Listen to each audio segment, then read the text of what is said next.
Hello everyone, happy Wednesday, and today is Earth Day, so happy Earth Day. Today is one of my favorite days of the school year because we usually get to spend a lot of time outside and we spend the day doing some fun activities. So I wanted today to be fun for you.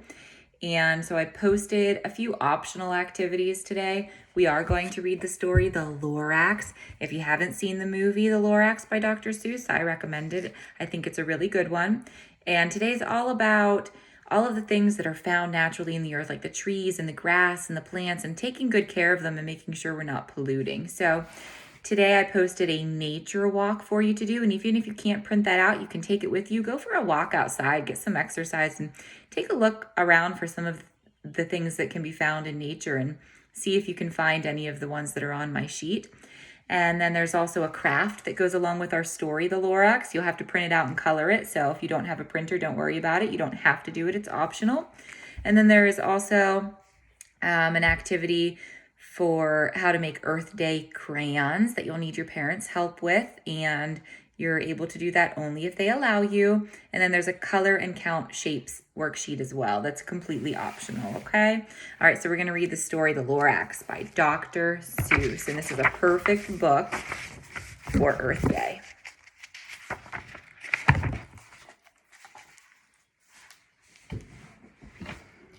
At the far end of town, where the grickle grass grows, and the wind smells slow and sour when it blows, and no birds ever sing except old crows, is the street of the lifted Lorax. And deep in the grickle grass, some people say, if you look deep enough, you can still see today where the Lorax once stood, just as long as it could before somebody lifted the Lorax away. Right there's where he used to stand.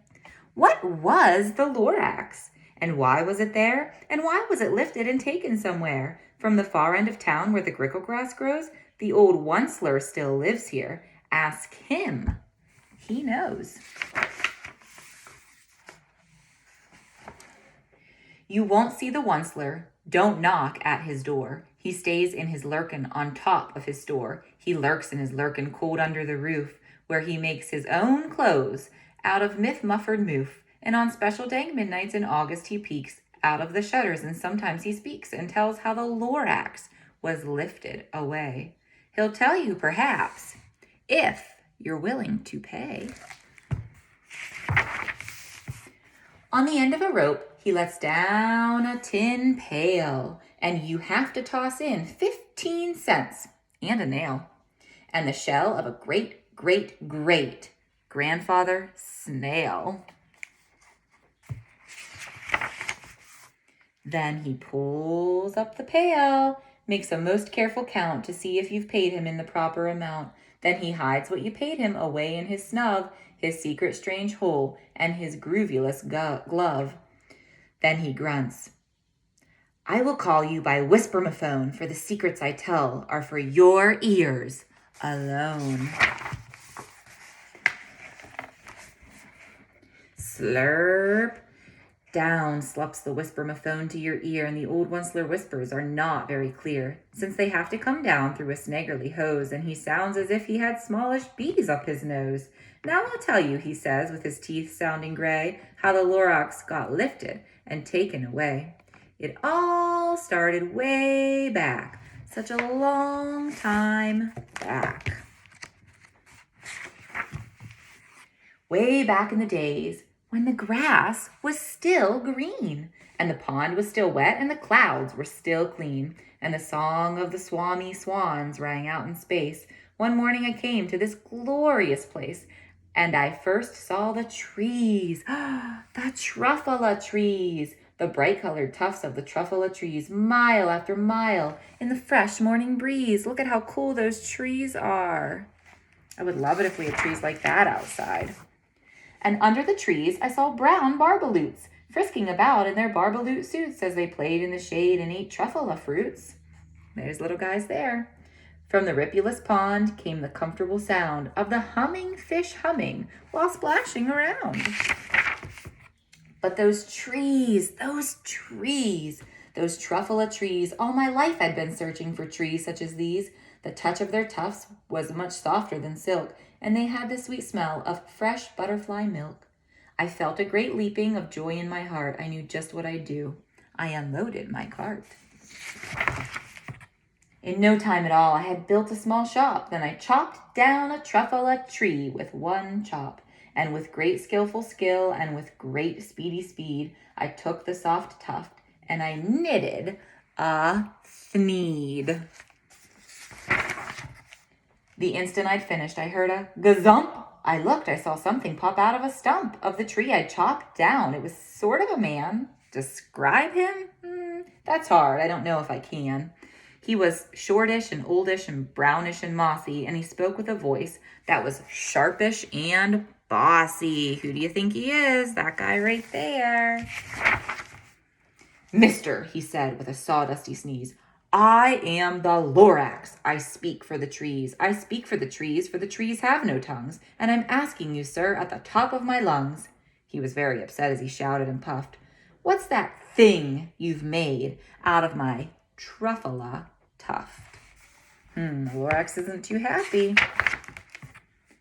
Lorax, Lorax, I said, there's no cause for alarm. I chopped just one tree. I am doing no harm. I'm being quite useful. This thing is a thneed. A thneed's a fine something that all people need. It's a shirt, it's a sock, it's a glove, it's a hat. But it has other uses, yes, far beyond that. You can use it for carpets, for pillows, for sheets, or curtains or covers, or bicycle seats. The Lorax said, Sir, you are crazy with greed. There is no one on earth who would buy that full thneed. Does look a little silly, doesn't it? But the very next minute I proved he was wrong, for just at that minute a chap came along, and he thought that the thneed I had knitted was great. He happily bought it for $3.98. I laughed at the Lorax. You poor stupid guy. You never can tell what some people will buy.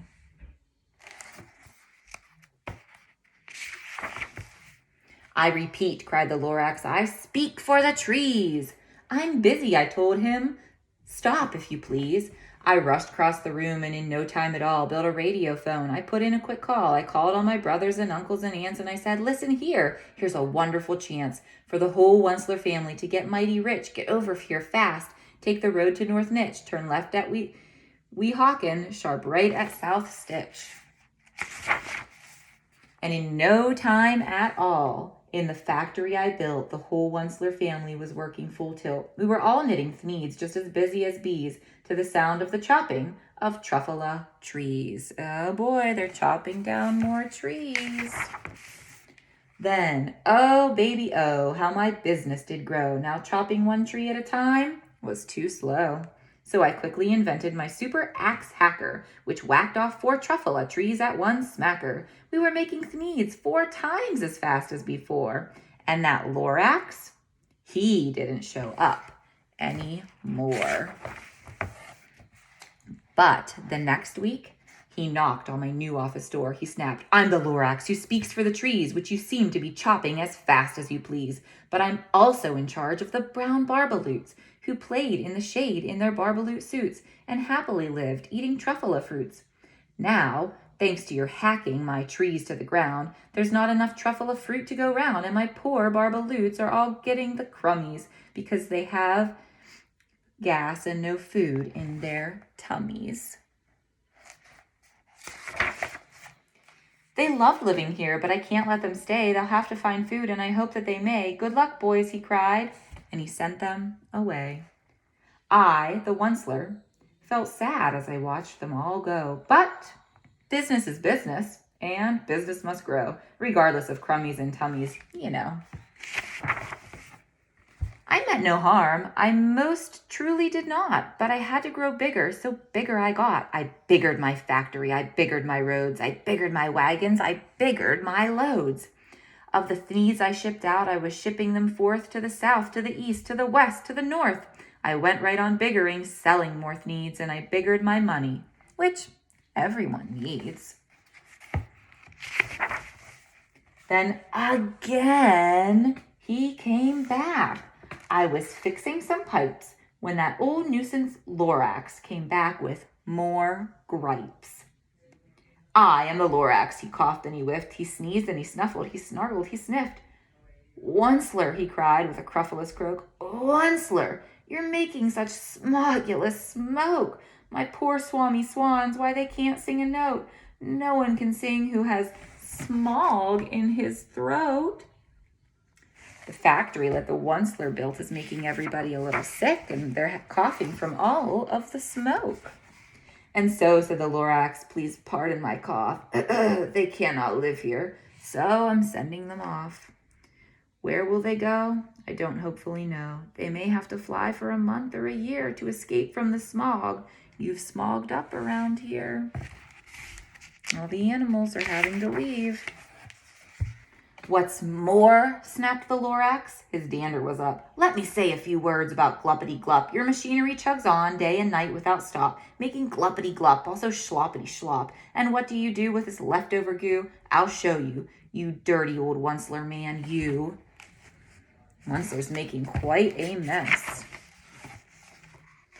You're glumping the pond where the humming fish hummed. No more can they hum, for their gills are all glummed, so I'm sending them off. Oh, their future is dreary. They'll walk on their fins and get woefully weary in search of some water that isn't so smeary. Look at that water. Ooh, water shouldn't look brown and yucky like that, should it? And then I got mad. I got terribly mad. I yelled at the Lorax. Now listen here, Dad. All you do is yap, yap, and say bad, bad, bad, bad. Well, I have my rights, sir, and I'm telling you. And I intend to go on doing what I do. And for your information, you Lorax, I'm figuring on biggering and biggering and biggering and biggering, turning more truffula trees into thneeds, which everyone needs. The Onceler's getting a little greedy, I think. And at that very moment, we heard a loud whack from outside in the fields. Came a sickening smack of an axe on a tree. Then we heard the tree fall. The very last truffula tree of them all. Cut down all of the trees. No more trees, no more thneeds. No more work to be done, so in no time my uncles and aunts and everyone all waved me goodbye. They jumped into my car and drove away under the smoke-smothered stars.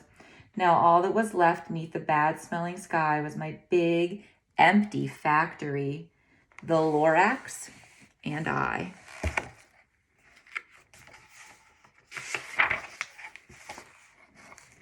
The Lorax said nothing, just gave me a glance, just gave me a very sad backward glance as he lifted himself by the seat of his pants, and I'll never forget the grim look on his face when he hoisted himself and took leave of this place. Through a hole in the smog, without leaving a trace. There he goes. The Lorax is leaving too. And all that the Lorax left here in this mess was a small pile of rocks with the one word right down here, unless. Whatever that meant, well, I just couldn't guess. That was long, long ago, but each day since that day, I've sat here and worried away. Through the years while my buildings have fallen apart, I've worried about it with all of my heart.